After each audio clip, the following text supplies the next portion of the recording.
have been your father, boy, but he wasn't your daddy. Oh! Ew! Dude! What the f***?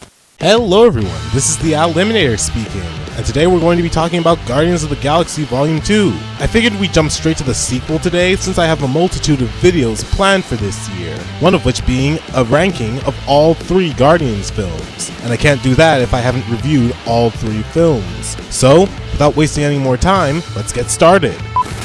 Now, compared to the first movie, I don't have as much to say about this one outside of it being the sequel, so it had a lot to live up to. So, with that, let's just get straight to the characters. Seeing that this movie is a sequel, it means we're going to be getting a mix between new and old faces. So, what I'm going to do is, I'm going to start with the returning characters, and then progress slowly over to the new ones. Alright, so with that said, let's see how the gang has been doing since the first film, starting with Starlord. Now, Starlord hasn't changed all too much since the first film. He's still his goofy, music-loving self, but the main difference being that he's now the leader of a team, which makes sense since he was the one to rally the Guardians together in the first place. In fact, now that I think about it, most of the Guardians haven't really changed much since the first film, with the exception of Groot. Seeing that, while he did die in the first movie, he actually plucked a seedling off of himself prior to the fight with Ronan. So now we have Baby Groot instead, who is just the spitting image of artistic integrity. But aside from that, I don't think the Guardians not changing is really a bad thing. First movie showed the Guardians coming together, and this movie, from what I've heard, is meant to take place almost directly after it. So it makes sense that they wouldn't have changed too much, with the main difference being that they now have to get accustomed to living with each other. Well, actually, that's not entirely true, but in order to do that, we'll need to talk about the supporting characters in this movie. So let's do that now, starting with Nebula. If you remember my review of the first Guardians film, you'll remember me telling you that Nebula was actually given a lot more to do in this film. However, since we were talking about the first film, I wasn't really able to delve very deep into what I meant by that. In the first movie, Nebula was working as a subordinate for the main villain, Ronan, and by extension, Thanos. So she was nothing more than just another goon for the Guardians to punch, with the only difference being that she had a connection to one of the characters, being Gamora's sister. However, since Ronan decided to take 2 weeks of unpaid leave, Nebula is now on her own, making decisions completely independent of any existing character. And considering that she has an axe to grind with the Guardians, it makes sense why she's in the story. This grudge against them, Gamora in particular, comes to a head when Nebula tracks them to the planet Ego.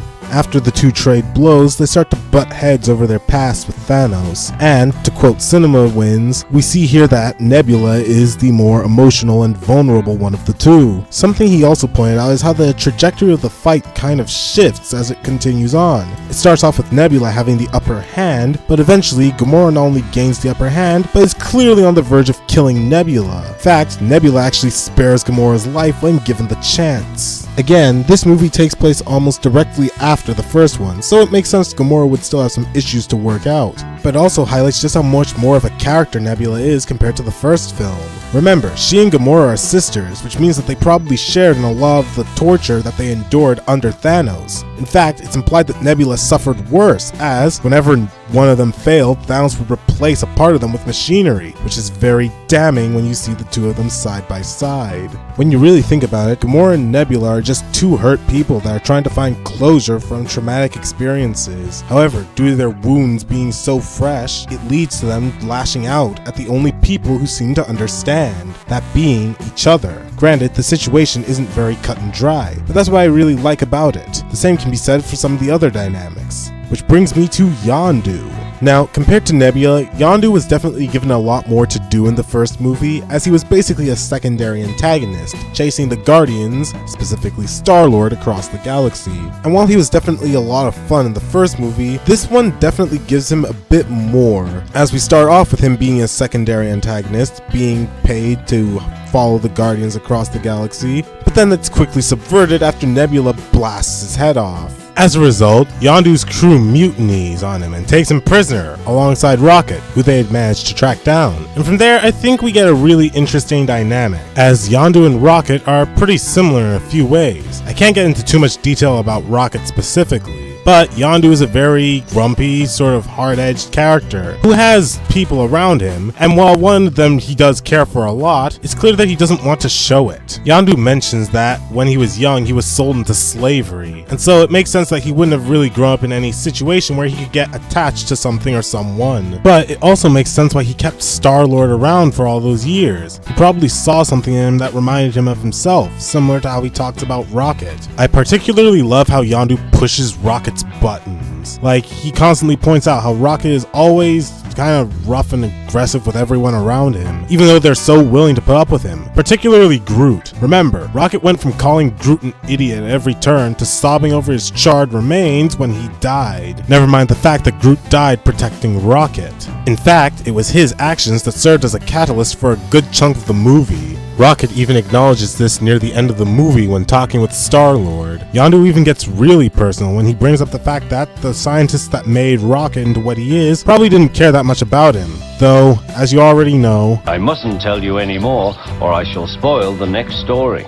So that's it for Rocket. But for Yondu, I still have a bit more to say, though I can't do that without talking about the movie's main villain. So let's talk about Ego for a bit. Not only is he a step up from Ronin, but Ego is a genuinely solid villain in terms of how he is presented throughout the narrative. One thing I love is how right from the start, you already know that he's up to no good or that there's something off with him. But the way he presents himself makes you keep wanting to stick with him, at least until you figure out what's going on. Again, CinemaWins points out in his video that Ego plays into a lot of Starlord's insecurities about the fact that he never really grew up knowing his father, and how he wanted what seemed like a normal childhood. As a result, Ego basically crafts the ideal fantasy for Starlord in order to lull him into a sense of security before taking advantage of him. See, unlike Starlord's mother, Ego is a Celestial, who are powerful cosmic beings. Though unlike most Celestials, Ego projects himself into a humanoid form in order to be more appealing to the galaxy's women. Then, once the child they've had is grown up, Ego goes and finds them, brings them back to his planet, and tests them to see if they harbor the same cosmic energy as him. And while he's obviously going to use this power to conquer the galaxy, what really cements him as a villain in both Starlord and the viewer's eyes is what he reveals to Starlord while he's explaining this plan, as we learn that Ego was the one that killed his mother. Yeah, remember how Starlord's mom had cancer? Well, Ego was the one who gave her the tumor, to which he would have Yondu swoop in and collect Starlord after she died. However, considering that Starlord is a full-blown adult now that Ego has found him, the odds are that something got in the way, which brings me back to Yondu. See, while in captivity with Rocket, Yondu mentions that he was supposed to bring Starlord to Ego when he was a child, and that one of the reasons he didn't was because he was skinny and good for thieving. Something that is pointed out by CinemaWins, yes, I'm referencing him again, is that Yondu lies here because he's clearly not on good terms with Rocket yet, and also that would prove that Yondu cared for something other than himself. Earlier in the movie, Yondu has a run-in with another group of Ravagers, and they are not very happy to see him. They constantly mention how he betrayed their code, and one of the things they bring up is the fact that Ravagers don't deal in kids. To which Yondu replies, mentioning how he saw his mistakes. What this means is that Ego probably came to Yondu on more than one occasion and hired him to bring his children over to his planet, a process which seemed to end the same way every time until now. After that, Yondu would just collect the payment and then be on his way until Ego needed him again. Sadder still, it's implied that Yondu had some knowledge that Ego was up to no good, however he just turned a blind eye to it. That is, until he was sent to collect Starlord, after which he took a liking to it, and so he ran away with him instead, effectively destroying his relationship with Ego. That was why he kept Starlord so close to him, because if he stayed in one place for too long, Ego could track them down. Ego is a Celestial, which means he could most likely oversee the entire universe. And seeing how he managed to catch up to Starlord and them eventually, means that Yondu's concerns were completely justified. It also shows us that Yondu basically had to step up as Starlord's dad, since his real father was gonna kill him as soon as he came back. Which explains why Yondu was able to let Starlord off the hook so many times whenever he messed up. Granted, it's implied that things weren't exactly smooth sailing, given that Starlord is trying to distance himself from Yondu in the first film, but they seem to be on slightly better terms come the later installments. And just like with Groot in the first movie, the best way I can show this is through Yondu's death. After Starlord and the other Guardians manage to kill Ego, the planet is getting ready to implode, and Yondu swoops in to save Starlord as the other Guardians have fled. However, due to events earlier on in the film, Starlord's oxygen mask is broken, and Yondu sacrifices his own protection in space just so that Starlord can survive. Like the first movie, what I love is that they don't have Yondu just go out in a blaze of glory to defeat Ego. If the description wasn't obvious, everything happens after the fact, and so it's Yondu clearly making a character-based decision. Right before he gives Starlord the protection, he says this. I'm sorry I didn't do none of it right. I'm damn lucky you're my boy. Now compare it to what Ego says before he dies. Listen to me! You are a god. If you kill me, you'll be just like everybody else. What's so wrong with that? You see the difference here? Ego tries to weaponize the idea of being normal against Starlord, when in reality that was all he ever wanted. Meanwhile, Yondu feels genuine remorse for how things turned out between him and Starlord, and so he sees this, sacrificing himself, as a sort of way of making it up to him. And it also serves as an arc for Starlord, as ever since the first movie, he's been thinking about the family he didn't have, or the family that he lost in his past. And by the time he realizes what he actually had, it's dead, floating in space right in front of him. In fact, the other Ravagers actually show up to Yondu's funeral, meaning that they also came around to who he really was, considering what he did. And with that, we're done talking about Yondu as well as Starlord and Ego. So now, let's move on to some of the supporting characters. Drax unfortunately gets a lot less to do than he does in the first movie. Since the first movie was his introduction, it makes sense that he'd be a major player within the story. But in this one, he's kind of relegated to a side role alongside Mantis, who is one of Ego's, I want to say heralds or such, I'm not entirely sure. I feel it's a shame, as I feel like Drax could have been paired up with Ego alongside Starlord, but I get that Ego was trying to single him out so that he could take advantage of him later. The reason I find this kind of annoying is because of the fact that Drax is a father, just like Ego, so they could have had some common ground. And Drax could have even lashed out at Ego when it was revealed that he killed Star-Lord's mother.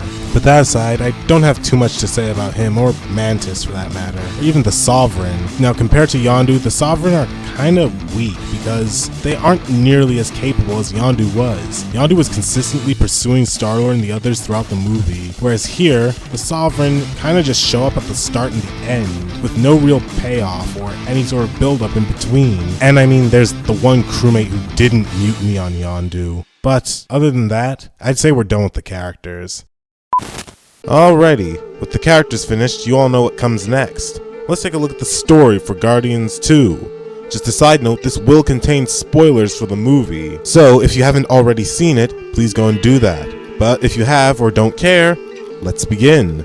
In Guardians of the Galaxy Volume 2, Starlord and Co are riding high off their success against Ronin, having settled more into their roles as the Guardians of the Galaxy. One day, after helping a client protect a stash of goods, Rocket pockets some of the goods for himself, which prompts the Guardians to make a hasty exit. Amidst the scuffle, the Guardians are saved at the last minute by a mysterious man, who later reveals himself to be Star-Lord's biological father. After traveling back with him to his home planet, Star-Lord learns that his father is not human, but is actually a celestial named Ego. While Star-Lord is initially overjoyed at this revelation, things quickly take a turn for the worse when the other Guardians discover that Ego has had hundreds of children across the galaxy, with all except Star-Lord basically being failed attempts at creating another Celestial, who he'll use to help him conquer the galaxy through the expansion, which is...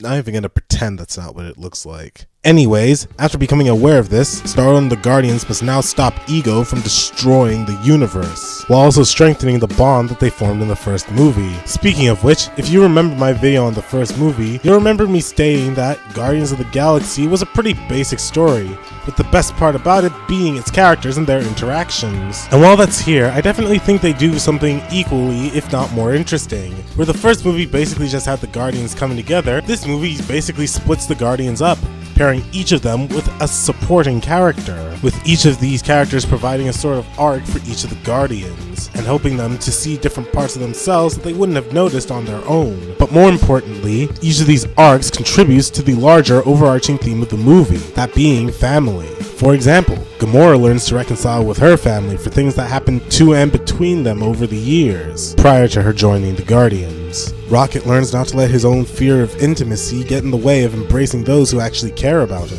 While Drax doesn't necessarily have an arc, he does give Mantis a true taste of real affection, given that she spent her whole life living with ego. And Starlord learns that not all families come through flesh and blood, and that sometimes the ones that do aren't necessarily the best. And it's through learning these lessons that Starlord and the others are not only able to overcome their own personal flaws, but also overcome the main villain of the story. While it's easy to say that the Guardians overcame ego because of the power of teamwork, I feel it's more nuanced than that. Like I pointed out earlier, Starlord was a child when Yondu abducted him. However, in the time between Starlord's abduction and meeting his father, things have clearly changed. He's found people who he genuinely cares about and genuinely wants to associate with. Odds are, Starlord couldn't see what the expansion was doing to all the other planets across the galaxy, but he could definitely see what Ego was trying to do when he tried to hurt all of his loved ones. So, he's able to fight back because he actually has something to lose. It's Ego's inability to understand the importance or value of family that leads to Starlord and the others being able to defeat him. And with that, I'd say we're done talking about Guardians Volume 2. So, let's wrap up the video. But wait! There's more! Hey! What's your name? My name's...